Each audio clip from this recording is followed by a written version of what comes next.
Hi guys, നമസ്കാരം. അങ്ങനെ രാഹുൽ മാങ്കൂട്ടത്തിനെതിരെ പുതിയ പരാതിയായിട്ട് ഒരു 23-കാരി രംഗത്ത് വന്നിട്ടുണ്ട്. പഴയ പരാതികൾ നിലനിൽക്കെയാണ് പുതിയ പരാതിയും കൂടെ വന്നിട്ടുള്ളത്. ഇപ്പോഴും പുള്ളിക്കാരനെ പിടികിട്ടിയിട്ടില്ല. പുള്ളിക്കാരൻ ആളുകളുടെ കണ്ണിൽ പൊടിയിട്ടുകൊണ്ട് പല സ്ഥലങ്ങളിലൂടെ സഞ്ചരിച്ചുകൊണ്ടിരിക്കുകയാണ്. ഇവിടെ കോമഡി എന്താണെന്ന് വെച്ച് കഴിഞ്ഞാൽ, ഒരു രാഷ്ട്രീയക്കാർ നിയമത്തിന്റെ എല്ലാ പിൻബലവും ദുരുപയോഗം ചെയ്യുന്നതായിട്ടാണ് കാണാൻ പറ്റുന്നത്. ഒന്ന് ആലോചിച്ച് നോക്കുക. നിയമവുമായിട്ട് ഇത്രയും അടുത്തിരിക്കുന്ന ഇവരെ പോലെയുള്ള ആളുകളല്ലേ നിയമത്തിന് വിധേയമായിട്ട് സാധാരണക്കാർക്ക് മാതൃക കാണിക്കേണ്ടത്. അങ്ങനെയുള്ള ഇവർ തന്നെ ഗവൺമെന്റിനെയും പോലീസുകാരെയും പറ്റിച്ചുകൊണ്ട് ഒരു നല്ല ഒന്നാന്തര സിനിമാ സ്റ്റൈൽ ക്രിമിനൽ ബുദ്ധി കൊണ്ട് CCTV ദൃശ്യങ്ങളിൽ പെടാണ്ട് സഞ്ചരിക്കുന്നു, വിവരങ്ങൾ ചോർത്തി അതിനനുസരിച്ച് കാര്യങ്ങൾ ചെയ്യുന്നു, ജാമ്യം പോയി ഒപ്പിട്ട് കൊടുക്കുന്നു. ഇങ്ങനെ വളരെ സിനിമാ സ്റ്റൈൽ രംഗങ്ങളൊക്കെയാണ് നമ്മുടെ നാട്ടിൽ അരങ്ങേറിക്കൊണ്ടിരിക്കുന്നത്. അതും നിയമത്തിന് വില കൽപ്പിക്കേണ്ട, നിയമത്തിന് വഴങ്ങിക്കൊടുക്കേണ്ട ഇവരെ പോലെയുള്ള ആളുകൾ ആണ് അത് ദുരുപയോഗം ചെയ്യുന്നത് എന്ന് ആലോചിക്കുമ്പോഴാണ് കൂടുതൽ കോമഡി. ഇവരൊക്കെ എങ്ങനെയാണ് പെരുമാറുന്നതെന്നുണ്ടെങ്കിൽ സാധാരണക്കാരായ ആളുകൾക്ക് നിയമത്തിനോടുള്ള സാമീപ്യം എങ്ങനെയായിരിക്കും? പുല്ല് വിലയായിരിക്കും. ചാനൽ ആദ്യമായിട്ട് കാണുന്ന ആൾക്കാരാണെങ്കിൽ വീഡിയോ ഒന്ന് ലൈക്ക് ചെയ്യുക, ഷെയർ ചെയ്യുക, ചാനൽ മറക്കാതെ ഒന്ന് സബ്സ്ക്രൈബ് ചെയ്യുക. വീഡിയോ ആയിട്ട് റിലേറ്റ് ചെയ്ത് നിങ്ങളുടെ അഭിപ്രായം എന്തെങ്കിലും ഒന്ന് കമന്റും കൂടി ചെയ്തേക്കാം. പിന്നെ താഴെ ഹൈപ്പ് കാണുകയാണെങ്കിൽ ഒന്ന് ഹൈപ്പ് കൊടുത്തേക്കാം. ഇനി നമുക്ക് വിഷയത്തിലോട്ട് വരാം. ഇവിടെ രാഹുൽ മാങ്കൂട്ടം എന്ന് പറയുന്ന വ്യക്തി, ഈ പുള്ളിക്കാരൻ ഓടി നടന്ന് വിവാഹ വാഗ്ദാനം നൽകിയിട്ട് സ്ത്രീകളെ ദുരുപയോഗം ചെയ്യുക, ലൈംഗികപരമായി ദുരുപയോഗം ചെയ്യുക എന്നുള്ളതാണ് ഇയാൾക്കെതിരെ വന്നിട്ടുള്ള ഗുരുതരമായ ആരോപണം. 1-2 സ്ത്രീകളൊന്നുമല്ല അയാളുടെ ലിസ്റ്റിൽ പെട്ടുള്ളത്. നടിമാരുൾപ്പെടെ പല സ്ത്രീകൾ ഉണ്ട് എന്നുള്ളതാണ് പുറത്തേക്ക് വരുന്ന വിവരങ്ങൾ. ഇയാളുടെ സ്ഥിരം പരിപാടി എന്താണെന്ന് വെച്ച് കഴിഞ്ഞാൽ, ഒരു സ്ത്രീയായിട്ട് വിവാഹബന്ധത്തിൽ ഏർപ്പെടാമെന്ന് അവർക്ക് വാഗ്ദാനം നൽകിക്കൊണ്ട് വീട്ടിൽ ഞങ്ങൾ വരാം, കാണാം എന്നൊക്കെ പറഞ്ഞ് ആശിപ്പിച്ച് മോഹിപ്പിച്ച്, നമ്മൾ വിവാഹം കഴിക്കാൻ പോകുന്ന ആൾക്കാരല്ലേ, നമുക്കൊന്ന് കെട്ടിപ്പിടിച്ചാൽ എന്താ, ഉമ്മ വെച്ചാൽ എന്താ, ശാരീരികമായി ബന്ധപ്പെട്ടാൽ എന്താ എന്ന് പറഞ്ഞ് സ്ത്രീകളെ തെറ്റിദ്ധരിപ്പിച്ച് അവരെ ഏതെങ്കിലും സ്ഥലങ്ങളിലേക്ക് വിളിച്ചു വരുത്തി അവിടെ വെച്ച് ലൈംഗികരമായി ബന്ധപ്പെട്ടതിന് ശേഷം അവരോട് പിന്നെ പറയാണ്, നിങ്ങളുമായിട്ടുള്ള വിവാഹ ജീവിതം എന്റെ രാഷ്ട്രീയ ജീവിതത്തിനെ ബാധിക്കും, അതുകൊണ്ട് തന്നെ ഈ ഒരു ബന്ധം മുന്നോട്ട് കൊണ്ടുപോകാൻ വേണ്ടി പറ്റില്ല, അതുകൊണ്ട് വിവാഹബന്ധത്തിന് തയ്യാറല്ല എന്ന് പറയാണ്. അപ്പൊ അവിടെ ചതിക്കപ്പെടുന്നത് സ്ത്രീയാണ്. ഈ ഒരു കാലഘട്ടത്തിൽ നമുക്ക് എല്ലാവർക്കും അറിയാം, ഈ ഒരു കാലഘട്ടത്തിൽ നല്ല പ്രണയിക്കുന്ന 2 ആൾക്കാരുടെ ഇടയിൽ കോമൺ ആയിട്ട് നടന്നു പോകുന്ന കാര്യങ്ങൾ സമയം സന്ദർഭം അനുസരിച്ചുള്ള കെട്ടിപ്പിടുത്തം, ഉമ്മവയ്ക്കൽ, ശാരീരിക ബന്ധങ്ങളെല്ലാം തന്നെ. അപ്പൊ അത്തരത്തിലൊരു ബന്ധവും കാര്യങ്ങളും അവരുടെ ഇമോഷൻസും മുതലെടുത്തുകൊണ്ട് പല സ്ത്രീകളെ പല സ്ഥലങ്ങളിൽ വെച്ച് ശാരീരികമായി ബന്ധപ്പെട്ട് ഒഴിവാക്കുക എന്ന് പറയുന്നത് എത്രയും വലിയൊരു ക്രിമിനൽ കുറ്റമാണ്. ഇയാൾക്ക് ശരിക്കും പറഞ്ഞു കഴിഞ്ഞാൽ ലൈംഗികരമായ എന്തോ ഒരു വൈകൃത സ്വഭാവം ഉണ്ട് എന്നുള്ളതാണ് ഇതിൽ നിന്ന് മനസ്സിലാവുന്നത്. എന്നാണെങ്കിൽ രാഹുൽ മാങ്കൂട്ടത്തിനെതിരെ യുവതി കൊടുത്തുള്ള പരാതി എന്താണെന്ന് കേട്ടേക്കാം. ആ പരാതിയിൽ ഇങ്ങനെയാണ് പറയുന്നത്. വർഷങ്ങളെ രാഹുലിനെ അറിയാം. 2023 സെപ്റ്റംബറിൽ രാഹുൽ ഇൻസ്റ്റാഗ്രാമിലൂടെ പരിചയം പുതുക്കി. വളരെ ബഹുമാനത്തോടെയാണ് ആദ്യം സന്ദേശം അയച്ചത്. കുറച്ച് ദിവസങ്ങൾക്ക് ശേഷം രാഹുൽ ആവശ്യപ്പെട്ട പ്രകാരം ടെലഗ്രാം നമ്പർ നൽകി. തുടർന്ന് എന്നെ ഇഷ്ടമാണെന്നും വിവാഹം കഴിക്കാൻ ആഗ്രഹിക്കുന്നുവെന്നും രാഹുൽ അറിയിച്ചു. എന്റെ തൊഴിൽ സ്വപ്നങ്ങൾക്ക് രാഹുലിന്റെ രാഷ്ട്രീയ ജീവിതം തടസ്സമാകില്ലെന്നും പറഞ്ഞു. ഇക്കാര്യം കുടുംബത്തെ അറിയിച്ചപ്പോൾ ആദ്യം സമ്മതിച്ചില്ല. എന്നാൽ യൂത്ത് കോൺഗ്രസ് അധ്യക്ഷനായപ്പോൾ കുടുംബം വിവാഹത്തിന് സമ്മതം മൂളി. ഇക്കാര്യം അറിയിച്ചപ്പോൾ ബന്ധുക്കൾക്കൊപ്പം വീട്ടിൽ വരാമെന്ന് രാഹുൽ സമ്മതിച്ചു. അവധിക്ക് നാട്ടിൽ വന്നപ്പോൾ ഭാവി കാര്യങ്ങൾ ചർച്ച ചെയ്യാൻ സ്വകാര്യമായി കാണണമെന്ന് പറഞ്ഞു. തുടർന്ന് ഫെനി നൈനാൻ എന്ന സുഹൃത്ത് ഓടിച്ച് കാറിലാണ് രാഹുൽ വന്നത്. നഗരങ്ങളിൽ നിന്ന് കിലോമീറ്റർ അകലെയുള്ള സ്ഥലത്തേക്കാണ് കൊണ്ടുപോയത്. ഹോം സ്റ്റേ പോലുള്ള ഒരു കെട്ടിടം സുഹൃത്തിൻ്റെതാണെന്ന് രാഹുൽ പറഞ്ഞു. രാഹുലിനെ വിശ്വസിച്ചാണ് റൂമിലേക്ക് പോയത്. എന്നാൽ മുറിയിൽ കടന്നപ്പോൾ ഒന്നും സംസാരിക്കാതെ ബലം പ്രയോഗിച്ച് ശാരീരിക ബന്ധത്തിന് ശ്രമിച്ചു. ചെറുത്തെങ്കിലും വിവാഹം കഴിക്കാൻ പോകുന്നവരാണെന്നും അതിൽ അസ്വാഭാവികതയൊന്നുമില്ലെന്നും രാഹുൽ പറഞ്ഞു. തുടർന്ന് എതിർപ്പ് അവഗണിച്ച് ക്രൂരമായി ലൈംഗികമായി പീഡിപ്പിക്കുകയായിരുന്നു. ഇതോടെ എനിക്ക് ശ്വാസതടസ്സമുണ്ടാവുകയും മരുന്ന് കഴിക്കേണ്ടി വരികയും ചെയ്തു. രാഹുൽ പീഡനം തുടരുകയായിരുന്നു. ക്രൂരമായ ആക്രമണത്തിൽ ശരീരത്തിൽ മുറിവുകളുണ്ടായി. ഇതിനുശേഷം വിവാഹത്തെക്കുറിച്ച് സംസാരിച്ചപ്പോൾ ആരെയും വിവാഹം കഴിക്കാൻ തനിക്ക് ഉദ്ദേശമില്ലെന്നും രാഷ്ട്രീയ ഭാവിക്ക് അത് ദോഷം ചെയ്യുമെന്നുമായിരുന്നു രാഹുലിന്റെ മറുപടി. ഇതോടെ ഞാൻ ആകെ തകർന്നുപോയി. മനഃപൂർവ്വം ചതിക്കാനുള്ള തന്ത്രമായിരുന്നു രാഹുലിൻ്റെത്. ഒരു മനസാക്ഷിയുമില്ലാതെ പെട്ടെന്ന് ഒരുങ്ങി അവിടെ നിന്ന് പോകാനാണ് രാഹുൽ ആവശ്യപ്പെട്ടത്. സുഹൃത്താണ് വീടിനടുത്ത് വരെ കാറിലെത്തിച്ചത്. വീട്ടുകാരോട് വിവരം പറയാൻ കഴിയാത്ത വിധം ഞാൻ തകർന്നു പോയിരുന്നു. വല്ലാത്ത മാനസിക സമ്മർദ്ദമാണ് ആ ദിവസങ്ങളിൽ അനുഭവിച്ചത്. 1 മാസത്തോളം അകന്നു കഴിഞ്ഞ രാഹുൽ പിന്നീട് ഒന്നും സംഭവിക്കാത്തതുപോലെ വീണ്ടും കാണാൻ ആവശ്യപ്പെട്ടു. പെൺകുട്ടികളെ ചതിക്കാൻ സ്വന്തം രാഷ്ട്രീയ അധികാരം ദുരുപയോഗപ്പെടുത്തുന്ന രാഹുൽ മാങ്കൂട്ടത്തിൽ ഒരു ലൈംഗിക വേട്ടക്കാരനാണ്. ഇത്തരം നീചമായ നീക്കങ്ങളിൽ നിന്നും അയാളെ തടയാൻ കോൺഗ്രസ് നേതൃത്വം തയ്യാറാകണമെന്നും പദവികളിൽ നിന്ന് ഒഴിവാക്കണമെന്നും ആവശ്യപ്പെടുന്നു. ഓക്കെ, അപ്പൊ ഈ ഒരു പരാതിയിൽ വ്യക്തമായിട്ട് ആ ഒരു സ്ത്രീ യുവതി എവിടേക്കാണ് തന്നെ കൊണ്ടുപോയത്, എവിടെ വെച്ചാണ് ശാരീരികമായി തന്നോട് അതിക്രമം കാണിച്ചിട്ടുള്ളത്, വണ്ടി ഓടിച്ചിരുന്നത് ആരായിരുന്നു എന്നുള്ള വ്യക്തമായ ഡീറ്റെയിൽസ് തെളിവ് സഹിതമാണ് പരാതിയിൽ ഉൾപ്പെടുത്തിയിട്ടുള്ളത്.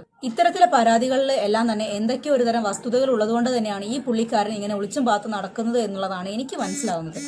ഇതിനു മുമ്പ് രാഹുൽ മാങ്കൂട്ടത്തിനെതിരെ വന്നിട്ടുള്ള ലൈംഗിക ആരോപണ കുറ്റങ്ങളിൽ ഞാൻ ചിന്തിച്ചൊരു കാര്യമാണ്, രണ്ടുപേരുടെ അടുത്തും ഈക്വലായിട്ട് തെറ്റുണ്ട്. അപ്പം രണ്ടുപേരും സമ്മതത്തോടെ ചെയ്തൊരു കാര്യത്തിൽ ഒരാൾ മാത്രമാണ് കുറ്റക്കാരൻ എന്ന് പറയുന്നത് ശുദ്ധ മണ്ടത്തരാണ് എന്ന അഭിപ്രായമുള്ള ഒരാൾ തന്നെയായിരുന്നു ഞാനും. പക്ഷേ ശേഷം ഇയാൾക്കെതിരെ ഒരുപാട് സ്ത്രീകൾ രംഗത്ത് വരികയും ഇങ്ങനെയാണ് അങ്ങനെയാണെന്ന് പറയുന്നത് നമ്മൾ എങ്ങനെയാണ് അയാളെ ന്യായീകരിക്കുക?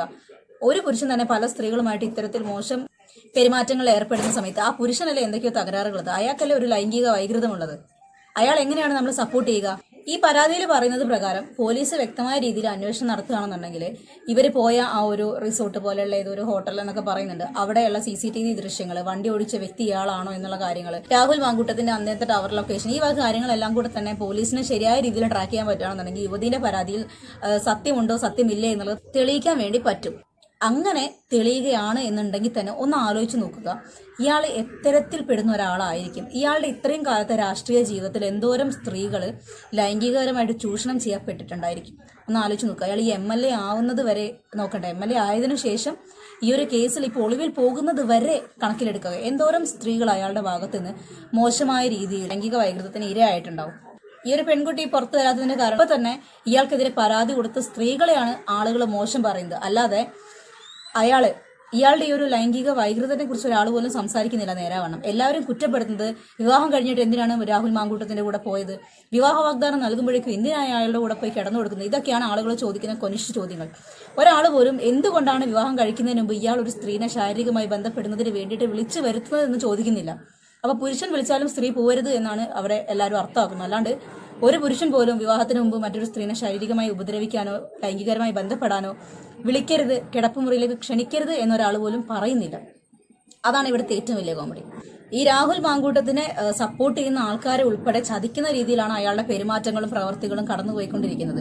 ഈ രാഹുൽ ഈശ്വർ എല്ലാവരും വന്നിട്ട് ഈ രാഹുലിനെതിരെ ഭയങ്കര ഘോരം സപ്പോർട്ട് ചെയ്ത് സംസാരിക്കുന്നത് കണ്ടു. അയാൾ ഒരിക്കൽ പോലും ചിന്തിക്കുന്നില്ല, ഞാനൊരു പുരുഷനാണ്, ഞാനിങ്ങനെ പല സ്ത്രീകളെ ഇങ്ങനെ ബന്ധപ്പെടാൻ വേണ്ടിയിട്ട് മെസ്സേജ് അയച്ചിട്ട് ഇങ്ങനെ കുണപ്പിക്കുകയും വിവാഹ വാഗ്ദാനം നൽകി പീഡനത്തിന് ഇരയാക്കാൻ ശ്രമിക്കുകയും ഈ കാലം അത്രയും ഞാൻ ചെയ്തിട്ടില്ല.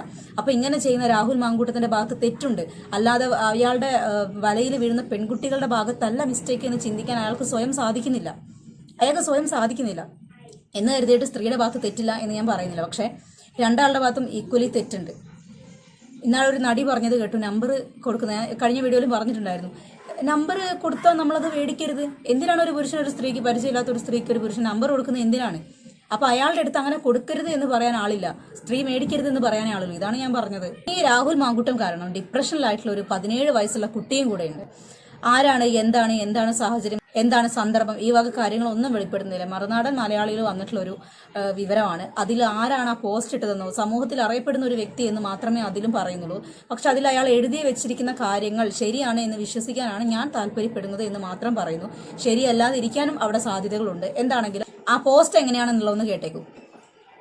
രാഹുൽ വിഷയത്തിൽ ചേട്ടൻ സ്വീകരിച്ച നിലപാടിൽ തിരുത്തൽ വേണ്ടിവരും എന്ന് ചിന്തിച്ചു. കഴിഞ്ഞ വീഡിയോ ഏറെക്കുറെ അതായിരുന്നു. രാഹുലിനെ ഒരു രീതിയിലും ന്യായീകരിക്കാൻ കഴിയാത്ത വൈകൃത മനോരോഗത്തിന് അടിമയാണ് അയാൾ. 17 വയസ്സുള്ള ഒരു കുട്ടി ഡിപ്രഷനിലാണ്. എന്നോട് നേരിട്ട് ഇവന്റെ പരിപാടികൾ 1.5 വർഷം മുമ്പ് പറഞ്ഞ സിനിമാ നടിമാരുണ്ട്. എല്ലാവരോടും വിവാഹം എന്നാണ് റൂട്ട്. പിന്നെ അദ്ദേഹം ഒരു ചാനലിന്റെ പേര് പറയുന്നുണ്ട്. ഇപ്പോൾ പുറത്തു വന്നിരിക്കുന്ന വിവാദമായിരിക്കുന്ന ചാനലല്ല, ഒരു മാധ്യമ പ്രവർത്തകയുടെ ഗർഭക്കേസാണ് 4 മാസം മുൻപ് നമുക്കിടയിൽ വന്നത്. ഇദ്ദേഹത്തിനോട് പറയുന്നത് അന്ന് പുറത്തു വന്നത് വേറൊരു പെൺകുട്ടിയുടേതാണ്, അവർ പരാതിപ്പെട്ടിട്ടില്ല എന്നാണ്. KSUവിലും യൂത്ത് കോൺഗ്രസിലെയും പെൺകുട്ടികൾ നാണക്കേട് കാരണം അല്ലെങ്കിൽ ഭയം കാരണം മിണ്ടാതിരിക്കുകയാണ്. കാരണമായ രീതിയിലുള്ള ആക്ഷേപമാണല്ലോ പരാതിപ്പെട്ട പെൺകുട്ടി കേൾക്കേണ്ടി വരുന്നത്. രാഹുലിനെ അനുകൂലിച്ച് സംസാരിച്ചാൽ പണം നൽകാമെന്ന് പറഞ്ഞ് വിദേശത്ത് നിന്നും എൻ്റെ മാനേജരെ ബന്ധപ്പെട്ടവരുണ്ട്. വയനാട് ഫണ്ട് മുക്കി വിദേശയാത്രയിൽ കോടികൾ പിരിച്ചു. പിണറായി വിജയനെ എതിർക്കുന്നു എന്ന് പറഞ്ഞ് ഈ മനോരോഗിയെ ഒരിക്കലും അനുകൂലിക്കാൻ പറ്റില്ല. പിന്നെ അദ്ദേഹം ഒരു പേര് പറയുന്നുണ്ട്, ആ പേര് ഞാൻ മായ്ക്കുകയാണ്. നേതാവിൻ്റെ പേര് പറഞ്ഞിട്ട് പറയുന്നു, മകളും ഇവൻ്റെ ഇരയാണ്. സഹിക്കാൻ കഴിയാത്തത് ഇവൻ്റെ ന്യായീകരണവും ഉളുപ്പില്ലാതെയുള്ള മുന്നോട്ട് പോക്കുമാണ്. താൻ ഒരു തെറ്റും ചെയ്തിട്ടില്ല എന്ന് വരുത്തി തീർക്കൽ, സോഷ്യൽ മീഡിയ വഴി എതിർക്കുന്നവരെ പ്ലാൻ ചെയ്ത് ആക്രമിക്കൽ, ഈ പാർട്ടിയെ ഇവൻ തീർക്കും. അറിയപ്പെടുന്ന ഒരു വ്യക്തി നൽകിയ ഒരു കുറിപ്പാണ്. ഓക്കെ, സമൂഹത്തിൽ നാലാൾ അറിയപ്പെടുന്ന ഒരു വ്യക്തിയാണ് ഈ പോസ്റ്റ് എഴുതിയ വ്യക്തി എന്നുള്ളതാണ് അറിയാൻ സാധിച്ചത്. അങ്ങനെയുള്ള ഒരു വ്യക്തി ഇയാളെ കുറിച്ചിട്ട് ഇത്രയും ഗുരുതരമായ ഒരു ആരോപണം നടത്തണമെന്നുണ്ടെങ്കിൽ അതിൽ എന്തെങ്കിലും ഒരു കാര്യം ഉണ്ടായിരിക്കില്ലേ? അല്ലാണ്ട് ഒരാളെ കുറിച്ച് വെറുതെ ഇങ്ങനെ ഇത്രയും നീണ്ടൊരു പോസ്റ്റ് എഴുതി വിടുകയാണെന്നുണ്ടെങ്കിൽ അയാളുടെ അയാളിപ്പം നിലവിൽ നിൽക്കുന്ന ആ ഒരു സ്ഥാനത്തിനെയും അയാൾക്ക് ആളുകൾ കൊടുക്കുന്ന വിലയെയും അത് വളരെയധികം ഗുരുതരമായി ബാധിക്കും. അപ്പോൾ അതൊന്നും ബാധിക്കത്തില്ല എന്നുള്ള വിശ്വാസത്തോടു കൂടിയായിരിക്കും അയാൾ ഇത്രയും നീണ്ടൊരു പോസ്റ്റ്, ഇത്രയും ഗുരുതരമായ ഒരു ആരോപണം രാഹുൽ മാങ്കൂട്ടത്തിനെതിരെ എഴുതി വെച്ചിട്ടുണ്ടായിരിക്കും. അപ്പൊ ഇതിന്റെ പുറകെയും പോലീസ് ശരിയായ രീതിയിൽ അന്വേഷണം നടത്തിയിട്ട് അയാളുടെ ഇത്തരത്തില് വൈകൃതങ്ങൾക്കൊക്കെ ശരിയായ രീതിയിൽ തന്നെ കോടതി മുഖാന്തരം വലിയ ശിക്ഷ വാങ്ങിക്കൊടുക്കണം എന്നുള്ളതാണ് എൻ്റെ അഭിപ്രായം. നിങ്ങളുടെ അഭിപ്രായങ്ങൾ നിങ്ങൾ കമന്റ് ചെയ്യുക. ഇങ്ങനെയുള്ള ആളുകളെയൊക്കെ നേതാക്കന്മാരാക്കിയിട്ട് MLA ആക്കിയിട്ടും ഒക്കെ സമൂഹത്തിന് എന്താണ് പ്രയോജനം എന്നുള്ളതും കൂടെ നിങ്ങളൊന്ന് ചിന്തിച്ചു നോക്കുക. അയാൾക്ക് സ്വന്തമായിട്ട് അയാളുടെ ലൈംഗിക താല്പര്യങ്ങൾ നിറവേറ്റാൻ വേണ്ടി വളരെ എളുപ്പ വഴിയായിട്ടാണ് ഈ ഒരു MLA സ്ഥാനം അയാൾ ദുരുപയോഗം ചെയ്തിട്ടുള്ളതെന്നാണ് എനിക്ക് തോന്നുന്നത്. ഇങ്ങനെയുള്ള ആളുകളെ നിയമത്തിന് മുമ്പിലോട്ട് കൊണ്ടുവരികയാണ് വേണ്ടത്. കോൺഗ്രസ് ഇങ്ങനെയുള്ള ആളുകൾ ഇനിയും താങ്ങി നടക്കരുത് എന്ന് മാത്രം പറയുന്നു.